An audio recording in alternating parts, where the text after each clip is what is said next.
जय हिंद दोस्तों, আমি শুভঙ্কর আবারও স্বাগতম জানাই আমার ফোর্স ফিউচার ইউটিউব চ্যানেলে। তো এখন ফোর্সের মধ্যে একটা অনেক স্ক্রিনশট ভাইরাল হচ্ছে। তো এই স্ক্রিনশটটা কি, এবং স্ক্রিনশটে যে একটা কি বলবো ছোট একটা যে লিখন আছে, তো লিখনটা যে ভাইরাল হচ্ছে, ভাইরালটা কি কি হচ্ছে এবং কি ব্যাপার, এটা আমি একটা সংক্ষিপ্ত করে তোমাদেরকে বোঝাই।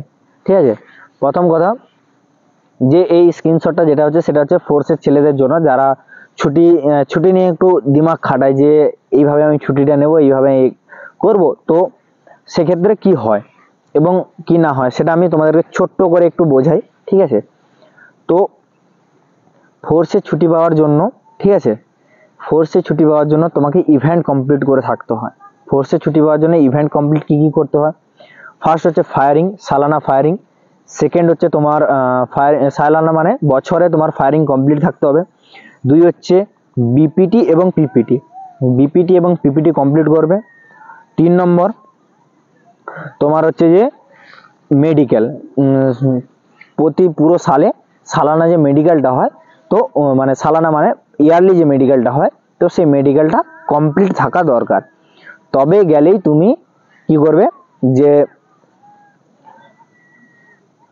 ছুটির জন্য আবেদন করতে পারবে, যদি বছরের শেষের দিকে আসে। আর যদি না হয় তাহলে কিন্তু তুমি মাঝেই, তোমার যদি একটা দুটো ইভেন্ট কমপ্লিট থাকে তাহলে অবশ্যই তুমি ছুটি আসতে পারবে। আর বাবা মার যদি শরীরে প্রবলেম বা বাবা মার কোনো সমস্যা হয় তাহলে সঙ্গে সঙ্গেই কিন্তু ছুটি পাওয়া যায়। ঠিক আছে, তো ফোর্সের ছেলেরা মেনলি কি করে থাকে? ফোর্সের ছেলেরা যেটা করে থাকে সেটা হচ্ছে যে পুরো একটা বছরের শুরুতে বা বছরের মাঝখানে একটা ছুটি নিয়ে নেয় 30 দিন।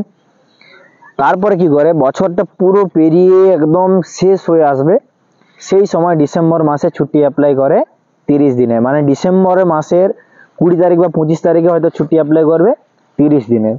তাহলে ডিসেম্বর মাস থেকে শুরু হবে, কিন্তু তার তো ছুটি বেঁচে ছিল, এই বছরে 30 দিন বাকি ছিল, তো সেই ছুটিটা সে নেবে। তো ডিসেম্বর মাসের 20 তারিখ সে অ্যাপ্লাই করলো, জানুয়ারি মাস কাটিয়ে সে জানুয়ারি মাসের কি বলবো 30 দিন যদি অ্যাপ্লাই করে, জানুয়ারি মাসের 20 তারিখ সে তার ক্যাম্পে ফিরে আসবে। ঠিক আছে, তো এইরকম ভাবে ছোট করে একটা চালাকি করে। ঠিক আছে, ছেলেগুলো, মানে ছেলে নয়, যারা ফোর্সে আছে তারা এইভাবে চালাকি করে। তো সেক্ষেত্রে এটাকে আটকানোর জন্য মেনলি পুরো সিএপিএফ থেকে যে একটা আদেশ জারি হয়েছে, মানে অর্ডার একটা জারি হয়েছে, সেটা হচ্ছে যে তুমি তোমার যে ছুটিটা আছে তুমি বছরেই তুমি তোমার মধ্যে নিতে হবে। বছরের মধ্যে মানে তোমার হয়তো 5-6 মাস অন্তর একবার ছুটি নিয়ে নিলে, তারপর আবার বছর শেষ হওয়ার আগে একটা ছুটি নিয়ে নিলে।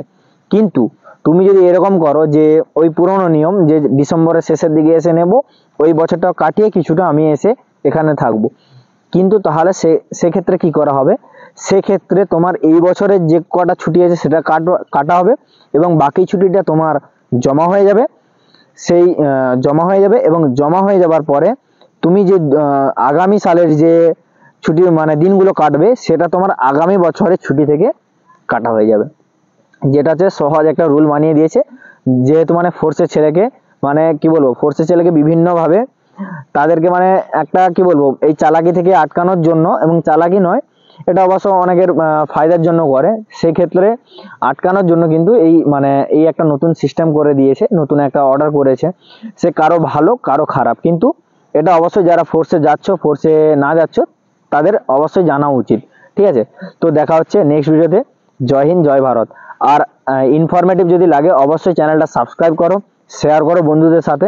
দেখা হচ্ছে নেক্সট ভিডিওতে।